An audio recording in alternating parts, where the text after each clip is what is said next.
Welcome to Empowered by AI, the podcast for women entrepreneurs ready to harness AI to take their businesses to the next level. I'm your host, Michelle Muncie Silva, founder of Innovative AI Studios. You may have left corporate life to start this entrepreneurial journey, but you don't have to go it alone. Here, you'll find a supportive community of like-minded women and an invaluable thought partner each week, as my guests and I share actionable insights you can use right away. So let's dive in together. All right, ladies, I do not overstate. We are honored to have Dr. Claire Jacobs with us this time around. I had the joy of listening to her speak, and it was absolutely phenomenal. And so I cannot wait to have her introduce herself to you and have a chance to talk to her and share her thoughts with us. So, Dr. Claire Jacobs, welcome. Thank you so much for having me, Michelle, on your beautiful podcast. I'm really excited. I would love for you to just share a little bit about what's going on with you and what you're all about for everyone. Absolutely. I'm Dr. Claire Jacobs. I'm a clinical psychologist in San Antonio, Texas, and also have recently opened my practice has shifted, and I have opened a life coaching arm so that I can be available to a lot more people. When you're a psychologist, you're limited to who you can see or at least can bill for. When you're a life coach, the world, you're available to the world. So that's the reason for the recent shift. I met Michelle through a fabulous online organization, She Reads AI. And in my practice, in my coaching, I work with brilliant, high-achieving women who are secretly battling self-doubt and burnout and imposter syndrome. And my coaching helps them stop trying to force themselves into broken systems because the systems were not made for us. The systems are broken. Not made for women, not made for neurodivergent women, neurodivergent people of any type. What I try and do is help people create rhythms that actually work with their brain instead of a neurotypical brain that's just like everybody else's, except not. So I'm passionate about showing women that they are not broken. In fact, their neurodivergent wiring is often really one of their greatest strengths. When you can think differently, then you can provide such a different level of insight and help and skill to a work environment or anywhere really, home, social, wherever. And you've written about being of service to women and some of the fears that are unique to us. And I think especially what's resonating with me right now is you wrote about that fear that if high achieving women slow down, they'll fall behind.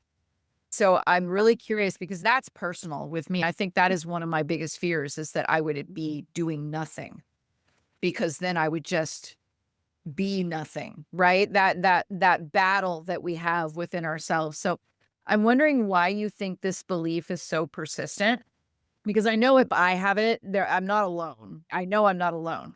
Why do you think it's so persistent? And what's a practice that the listeners can try this week to test out the opposite? Absolutely. I think one of the big reasons that this belief is so persistent, at least in this culture, is because we're raised in a culture that rewards speed and output. Get it going. Hustle, baby. From the time we're little, especially as girls, we've got this pressure on us. We're taught that hustle equals worth. I think you were just illustrating that even as an adult, that belief is in the back of your mind. I will just let you know that hustle does not equal worth, that you are worthy, whether you're hustling or not. So slowing down, if you've got this in the back of your mind, slowing down then feels risky. It's almost like we're going to get punished. I'll be nothing, or people won't like me anymore, or I'll lose my job, or whatever. It's important to remember that the truth is that even the most elite athletes have a training schedule with cycles of rest and recovery, because you have to have that rest and recovery in order to be able to function at an elite level. So the same holds true for us. Slowness is not laziness, it's strategy. And that's really important to remember because it's so easy to not build that into our strategy or to be healthy and happy and successful in our lives. One practice that I give my clients is what I call like a power pod. And so one thing that y'all could do is this week, schedule just one 15-minute block where you intentionally move slower. Take a walk without multitasking. Strange thought. I feel so seen. Like, I was thinking, even if I said the word, we don't even use the word like dual tasking, like it's multitasking, like multiple things at the same time. So just go take a look, go out in nature, go around the inside of your living room even. Don't multitask. Or write in a notebook. Write something. Doodle. Simply breathe. Just take that time. Just carve out this tiny little section of time for yourself. Just slow down and let it all just evaporate away for that 15 minutes. And then, you can go back to whatever it is you need to do. But at least you refilled your tank a little bit. The experiment itself shows you that the whole world doesn't collapse just because you took that break. The experiment proves that the belief that you have to keep moving frenetically, that belief is wrong. It's just not accurate. And so give it a shot. Do what happens. I'll be interested to hear from you. Yeah, see how we might wake up a new idea, a new thing that we were running too quickly to ponder before or something like that. Just being Absolutely. yeah. I know I didn't even realize that I was doing this for a really long time, but I think my one of my children actually woke this up in me. I realized because in elementary school, there's a reward system oftentimes that we're brought up with that you'll get a gold star if you do this. We'll move your clip up if you do that. And I always just thought that I had a very normal reaction to that. Some of my children have very normal reaction to that. Like what I consider to be normal. You want the gold star. You want to move your clip up. Yeah. And I had my youngest child. I will never forget this. My oldest was trying to help him learn to color inside the lines. And he looked at him and he said, "I'll give you a gold star if you color in the lines." And he dug that crayon into the paper and just outside the lines. And my oldest son was just horrified. He said, "Why are you doing that?" And my youngest said, "Because I don't need your gold star." Oh my God. And I just watched that moment and I thought, wait, there's another way? There are those that don't want the gold star? What? And my youngest became like this point of observation for me. I was like, wait, what is this alien way of being? Because my oldest is much more like me. I wanted the gold star and I just observed my youngest is because others, wait, what is that unique perspective that you possess? And so I tell that story just because it was alien to me that you would not want the external validation. And I think that school, really drives that point home for a lot of kids as well, and not just mine, obviously, but it's so many women run on that gold star fuel, right? That grades, whether it be grades in school, praise from family members, recognition from a workplace, but that's external.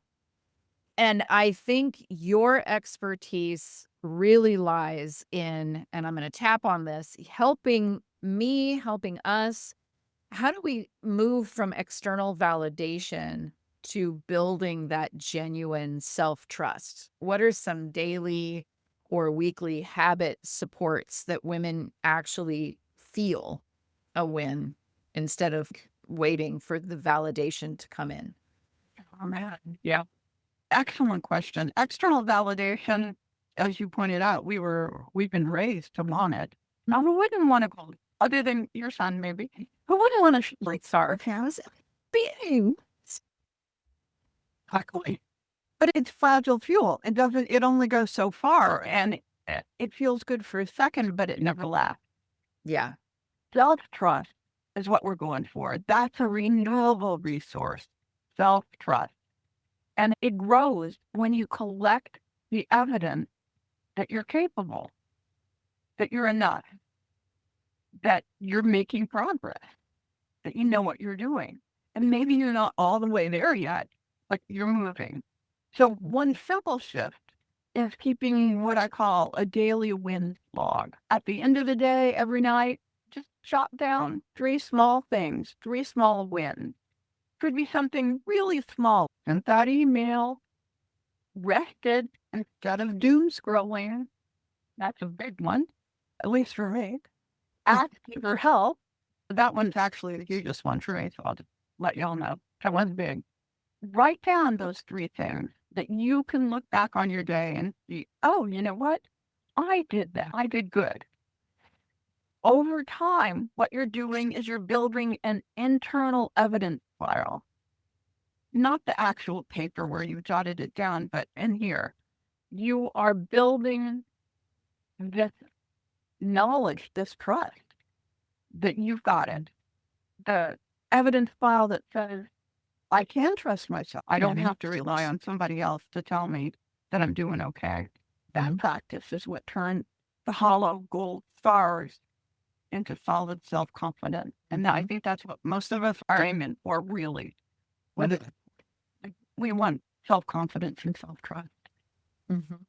And I have to tell you, ever since I read your newsletter piece about that, that has been my new mantra. It's Mhm. okay. How can I trust myself here? Because that is 90% of why I am waking up at 2 a.m. and not able to fall back asleep. It's that, holy cow, forgot about X.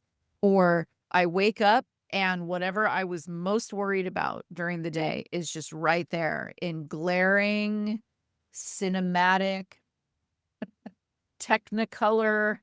Oh, yeah. And I know, Holy found. yeah, yeah. And you've shared some real red flags that pop up for people, like rather it be rereading that same email or that feeling that's which this is me at 2 a.m. that feeling wired and tired. Now I can't go to sleep because now I'm stressed about something. So if a listener is really recognizing herself in some of those signs, what's the very first step for a reset? What I would say is the first step is to start to notice, to even pay attention to it happening, and to recognize that it's something that you can develop skills to counteract it. So if you notice yourself rereading the same email 4 times, or you have that wired, tired feeling, that's your nervous system that's waving a red flag at you saying, I'm maxed out. I'm maxed out right now. So pay attention to it and let's act on it. So what can we do? The first step is to just pause. It's simple. Just pause. Whatever you're doing, stop typing. Sit back. Take a sip of water. Take 3 deep breaths. Just change what it is that you were doing. Give yourself a break. And what you're doing there, it sounds ridiculously simple, but the whole point is that you're teaching your body, your brain, that you can interrupt that spiral. You have control over that. So you interrupt the spiral, and then that tiny reset clears just enough space for your brain to get back online. And you have said that rest isn't a reward, it's required fuel. And I know you talked about not multitasking for 15 minutes earlier, right? the part about it's so hard, if I could just have a moment to be real, is that you're I think for women who are balancing a business, they're balancing family. Maybe they've got a side hustle on top of their side hustle. You know what I mean? Because it goes back to that idea. We said that we were afraid if we slowed down that there would just be nothing. So a lot of times we were packing everything. And so I'm just wondering, what is a practical way to protect that 15 minutes, that recovery time without guilt? I think the first step is to change how we're thinking about it. If we think of it as, oh, I'm going to go goof off, which I would argue is not a bad thing, but let's change the feeling tone of that a little bit. Think of rest as a healthy thing. Think of it like charging your phone. You don't apologize for charging your phone. Mm. You don't say, I know my phone's on 0, but I'm just going to keep working on it anyway and talking with people who are no longer there or able to hear you because your phone has run out of energy. So the same is true for your brain.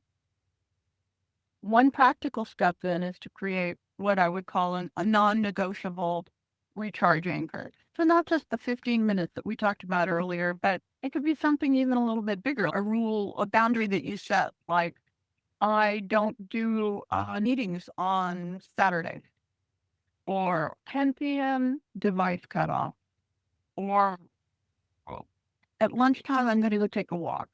Just something that is giving your brain and body a little bit of a break from the constant pressure and go that, like you said, it's hard to escape. But if you don't give yourself those boundaries, what you're doing is you're trying to talk on a phone that's pretty much going to be on 0, and Yeah. that's not going to work. No, that's Not very true. effectively anyway. Yeah, no, So, it's not. so start with one boundary and treat it like brushing your teeth. It's not optional. No, sorry, Saturday. It, I don't do meetings on Saturday. Whatever Mhm. the rule, the boundary that you're setting, and remind yourself that protecting recovery time makes you more effective everywhere else. And that's so if you need to see it in terms of productivity, okay, there you go. I'm Mhm. going to give myself this time because it will make me more productive, even though in this particular moment, I'm touching the grass or taking a nap, but it's going to make me more productive overall. And that's not a bad thing at all. No, and so true, and I think oftentimes we don't allow ourselves to recognize that. Yeah.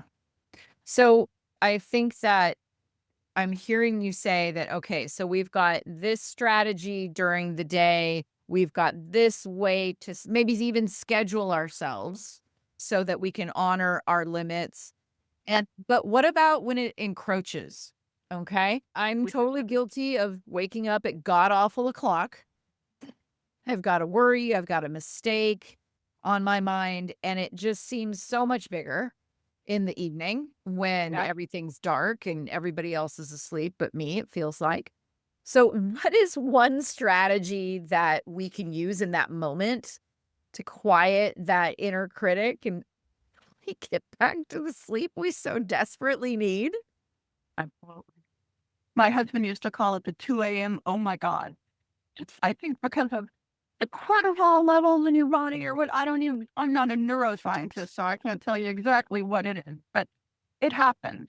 At 2 a.m., your brain all of a sudden is, I need a megaphone and wake this person up and review all the things that could be horrible that could be happening. So one strategy to deal with that is, I call it name it and park it. So keep a notepad by your bed. And this really works really well, I tell you. To keep a notepad by your bed, and when thought occurs in the middle of the night, write it down. Just write it down and say to yourself, okay, this has a home, and I'll get to it tomorrow. I'll get to it tomorrow. I'll deal with that tomorrow. What that does then is it tells your brain that it can stop holding on to it. It doesn't have to like worry that you're going to forget. Okay, That's why I'm waking you up at 2 a.m. because you might forget. I wrote it down. I'm going to get to it tomorrow. And you can then help yourself more easily, hopefully go back to sleep. Then, after you've written it down, pair that with a simple breathing technique. And I thought maybe we could do that together if you would like. It's I would just love to. a 4-7-8, because those are cool numbers. 4-7-8 breathing technique, where you inhale for a count of 4, you hold it for a count of 7, and then you slowly exhale for a count of 8. So you're exhaling like twice as slowly as you were inhaling. You want to try it?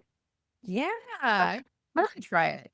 All right. Let's take in a deep breath, count to 4 in your head, hold it for 7, and then slowly exhale. Do a couple of those, and what it does is it shifts you out of thinking mode and back into rest mode. I know you're all calm and rested now. For the rest of the podcast, you're just going to be like, I'm so calm. And you can do the Absolutely. whenever you need it. I am going to hang on to that. I am. That works. I love it. It's amazing the power of breath. So true. So true. Oxygen. I'm addicted. What can I say? Yeah. Yeah. And in your coaching, when you have these moments, like what is a common shift that you see when women stop like forcing themselves into whether it be a broken system or a broken train of thought, and instead they create these rhythms that work with their brains? The biggest shift usually first is really for all women here. It's like when you get home and you unhook your bra, maybe, or maybe bras aren't your thing, but you go and you climb into your comfy PJs. Like that, like, okay, relief. And then what that does is that allows creativity to start bubbling. So when women stop blaming themselves for not fitting into rigid systems, so stop blaming yourself for not fitting into a rigid system that wasn't created for you in the first place. What that does is it frees up all that energy that used to go into self-criticism, and it allows that energy naturally to flow into innovation and creativity and problem solving. So you are automatically, they have been automatically more productive, more innovative, because they were able to let go of that self-blame.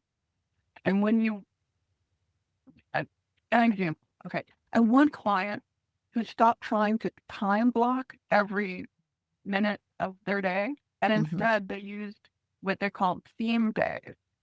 So, like Mondays was reserved for writing, Tuesdays was meetings, Wednesdays was for deep strategy. So they actually clumped it like that so that you could, and she could focus on that one task and be in that head frame, that mindset for the day. Or if that doesn't work for you for half a day, what works for one person can be tweaked to work for you, perhaps. Mhm. That allowed her then to be much more productive. Her productivity soared, her stress levels dropped. When you work with your brain, let's figure out what works for your brain. When you work with your brain, it feels like alignment instead of punishment. Mhm. And that's I'm wondering because I know sometimes I've heard the term neurospicy. Neurospicy individuals, their brains are wired for creativity, for recognizing patterns, for problem solving.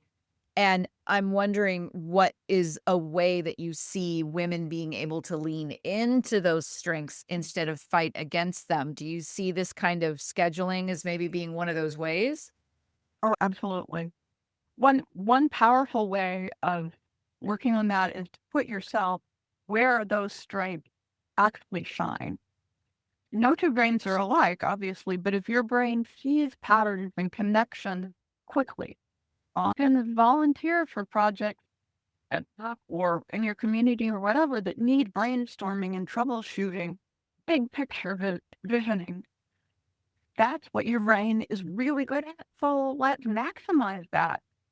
If your brain is like majorly creative, look for the tasks that can really maximize your creativity so that you can feel like you're really functioning in a way that feels familiar and comfortable and contributing in a way that's recognized by the people around you. That's your sweet spot. Then pair it with an accountability buddy or a simple follow through system so that your brilliance in those meetings doesn't get lost. And instead of fighting your wiring, what you're doing is you're showcasing it as the asset that it really is.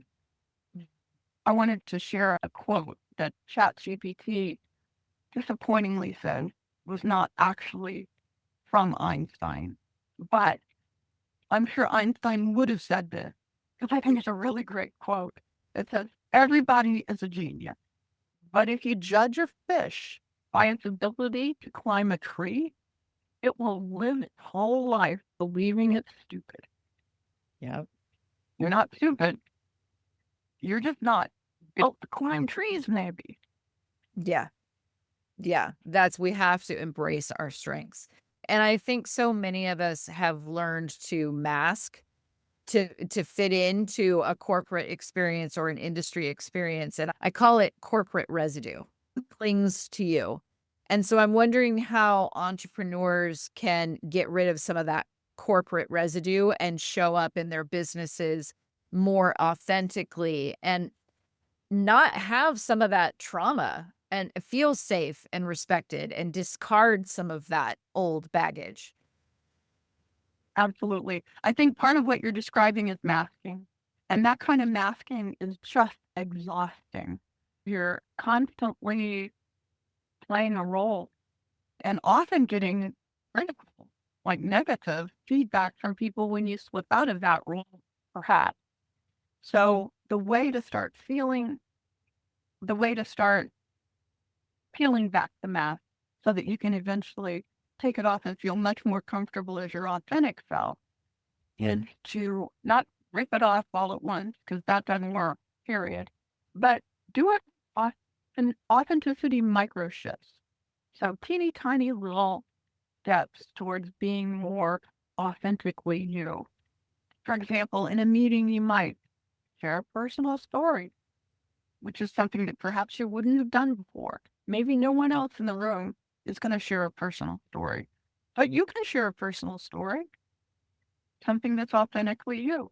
Or simply say, tell whomever you're speaking with, I work best when XYZ. Just let them know who you are and what it is that you need that helps you function best.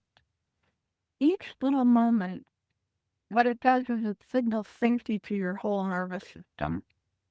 And when you find allies who respect those shifts, you realize that you don't have to hide successful. You don't have to hide who you are behind that mask. You can loosen that mask notch by notch and be comfortable in your own skin. What a gift that is. Indeed. What a gift. So, for the woman listening right now who feels exhausted, scattered, maybe even unsure if she's enough, what is one doable action? We always throw down the gauntlet at the end of the episode where this is a challenge. What is one doable action she can take today to start rebuilding that confidence and that energy? Or maybe building it for the first time. Mm. So today, choose just one tiny reset. It could be something as basic as drinking a glass of water before you have your next coffee. You can do that. That's doable. Take a 5-minute walk outside. We talked about the value of that. Text a supportive friend. Do one little thing slightly different for you. Small wins count. I'm going to say that again. Small wins count. They're important because each one is evidence that you are moving forward. So pay attention to them. Remember, making that list of 3 things every night of the win. That helps your brain become more and more aware of the win, the steps forward, and it helps boost your confidence and helps you see yourself much more clearly. And even if you don't feel it yet, remind yourself that you are already enough. Dr. Claire Jacobs, we are all the better for having hung out with you for this time. I so appreciate you. Thank you, Michelle. It's been a joy. I appreciate so much you letting me into this conversation. And if you're listening out there and something resonated, I'd encourage you to try just one small step today, whether it's writing down those 3 wins tonight or simply taking a 5-minute pause. Confidence and energy are rebuilt one micro action at a time, one tiny step at a time. And if you'd like to connect or learn more, you can always find me on LinkedIn. And where do they find you? Do you have a website? And the LinkedIn, I will definitely add to the show notes. Okay. Is there a website you'd like to have them go to as well? Yeah, my LinkedIn is my name, Claire Jacobs, PhD. I don't think there are any imposters out there. We will shoo them away if there are. And my website, although it's being polished right now, but my website is dr-claire.com. So dr-claire.com. I love it. We will have that in the show notes. Thank you so much for your time and for your guidance. We are so grateful. Remember, rest is not a reward. It's required fuel. So take care of yourself. And thank you again for letting me come. This was super. Thank you for tuning in to Empowered by AI. If today's episode sparked ideas, don't wait. Follow the link in the show notes to visit innovativeaistudio.com and download your free resource created to help you put today's insights into practice. Be sure to subscribe so you don't miss out on future episodes packed with more tips, tools, and inspiring stories. Until next time, stay empowered and keep innovating.